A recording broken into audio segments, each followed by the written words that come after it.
ಲೋಕಸಭಾ ಚುನಾವಣೆ ದಿನಾಂಕ ಘೋಷಣೆಗೆ ಕಾಲಸನ್ನಿಹಿತವಾಗುತ್ತಿದ್ದಂತೆ ಇತ್ತ ಚುನಾವಣಾ ಬಹಿಷ್ಕಾರದ ಕೂಗು ಆರಂಭವಾಗಿದೆ.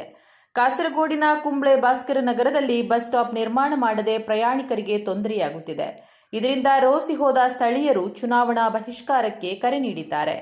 ತಮ್ಮ ಬಹುಕಾಲದ ಜನಪರ ಬೇಡಿಕೆಗಳನ್ನು ಈಡೇರಿಸದ ಕಾರಣ ಚುನಾವಣೆಯನ್ನೇ ಬಹಿಷ್ಕರಿಸುವುದಾಗಿ ಚುನಾವಣಾ ಬಹಿಷ್ಕಾರದ ಬ್ಯಾನರ್ ಅನ್ನು ಸ್ಥಳೀಯರು ಅಳವಡಿಸಿದ್ದಾರೆ. ಎಲ್ಲೆಂದರಲ್ಲಿ ಬಸ್ ವೇಟಿಂಗ್ ಶೆಡ್ಗಳು, ಅದು ಬೇಡವಾದ ಕಡೆ ನಿರ್ಮಿಸಲಾಗಿದೆ. ನಮ್ಮ ನಾಡಿನಲ್ಲಿ ಮಾತ್ರ ಬಸ್ ವೇಟಿಂಗ್ ಶೆಡ್ಗಳಿಗೆ ಅವಕಾಶವಿಲ್ಲ. ಪ್ರತಿನಿತ್ಯ ನೂರಾರು ವಿದ್ಯಾರ್ಥಿಗಳು ಮಳೆ ಬಿಸಿಲು ಲೆಕ್ಕಿಸದೆ ಇಲ್ಲಿಂದ ಬಸ್ ಹತ್ತುತ್ತಿದ್ದು, ರಸ್ತೆ ಬದಿ ನಿಂತು ಬಸ್ಗಾಗಿ ಕಾಯಬೇಕಾದ ಪರಿಸ್ಥಿತಿ ನಿರ್ಮಾಣವಾಗಿದೆ. ಮತ ಕೇಳಲು ಬರುವ ಮುನ್ನ ಇದಕ್ಕೊಂದು ಶಾಶ್ವತ ಪರಿಹಾರ ಪಡೆದುಕೊಂಡು ಇಲ್ಲಿಗೆ ಮತ ಪ್ರಚಾರಕ್ಕೆ ಬಂದರೆ ಸಾಕು ಎಂದು ಸ್ಥಳೀಯ ಭಾಸ್ಕರ ನಗರದ ಶೆಟ್ಟಿಗದ್ದೆಯ ನಿವಾಸಿಗಳು ಬ್ಯಾನರ್ ಅಳವಡಿಸಿದ್ದಾರೆ.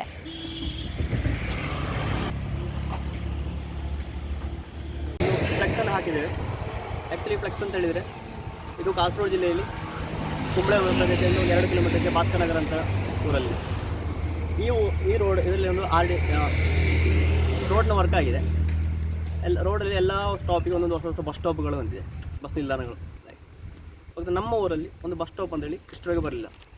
ಈ ಬಸ್ ಸ್ಟಾಪ್ ಬೇಕಂತೇಳಿ ನಾವು ಆ್ಯಕ್ಚುಲಿ ಎಲ್ಲ ಬಸ್ ವೇಟಿಂಗ್ ಸೆಟ್ ಬೇಕಂತ ಹೇಳಿಕೊಂಡು ಈಗ ನಾವೀಗ ಎಲ್ಲರನ್ನು ಯಾರನ್ನು ಕಾಣಲಿಕ್ಕೆ ಬಾಕಿಲ್ಲ. ಎಲ್ಲ ಅಧಿಕಾರಿಗಳನ್ನು ಕಂಡಾಗಿದೆ, ಎಲ್ಲ ರಾಜಕೀಯ ಪಕ್ಷಗಳನ್ನು ಕಂಡಾಗಿದೆ. ಎಲ್ಲರೂ ಬರ್ತದೆ ಹೇಳೋದು ಈಗ ಆ್ಯಕ್ಚುಲಿ ಒಂದು ವರ್ಷ ಆಗ್ತಾ ಬಂತು. ಇಷ್ಟರವರೆಗೆ ಬಸ್ ಸ್ಟಾಪ್ ಬರಲಿ. ಈಗ ಈ ಮಳೆಗೆ ಬಿಸಿಲಿಗೆ ಇಲ್ಲಿ ವೆಯ್ಟ್ ಮಾಡೋದು, ಎಲ್ಲರೂ ಹೊರಗೆ ನಿಂತ್ಕೊಂಡು ವೆಯ್ಟ್ ಮಾಡೋದಾಗ್ತದೆ. ಈಗ ಅನಗತ್ಯವಾಗಿ ಬಸ್ ಸ್ಟಾಪ್ಗಳು, ಅಗತ್ಯ ಇಲ್ಲದಲ್ಲೆಲ್ಲ ಬಸ್ ಸ್ಟಾಪ್ ಬಂದು ನಮ್ಮ ಅಗತ್ಯ ಇರುವಲ್ಲಿ ಬಸ್ ಸ್ಟಾಪ್ ಕೊಡೋದಂತಹ ಇದರ ವಿರುದ್ಧ ನಾವೀಗ ಪ್ರತಿಭಟನೆಗಳಿದ್ದೇವೆ. ಅಂದರೆ ನಮಗೆ ಅದೊಂದು ಹಕ್ಕಿದೆ ಮತ. ಈಗ ನಾಡ್ದು ಎಲೆಕ್ಷನ್ ಬರಲಿಕ್ಕೆ ಆಯಿತು, ಆಗ ನಾವು ಮತ ಬಯಸಬೇಕು ಅಂತೇಳಿ ತೀರ್ಮಾನಿಸಿದ್ದೇವೆ. ಯಾಕೆ ಈ ಊರಲ್ಲಿ ಒಂದು 3,000 ಎಬೋ ಮತಗಳಿದೆ. ಅದನ್ನು ಈ ಸರ್ತಿ ನಾವು ಬಹಿಷ್ಕರಿಸಿ ತೀರ್ಮಾನಿಸಿದ್ದೇವೆ. ನಮಗೆ ಯಾರು ಇಲ್ಲಿ ಬಸ್ ಸ್ಟಾಪ್ ಮಾಡಿ ಕೊಡ್ತಾರೆ ಅಂದರೆ ಬಸ್ ವೇಟಿಂಗ್ ಶೆಡ್, ಅವರಿಗೆ ಈ ಸರ್ತಿ ಮತ ಚಲಾಯಿಸಿ ನಾವು ತೀರ್ಮಾನಿಸ್ತೇವೆ.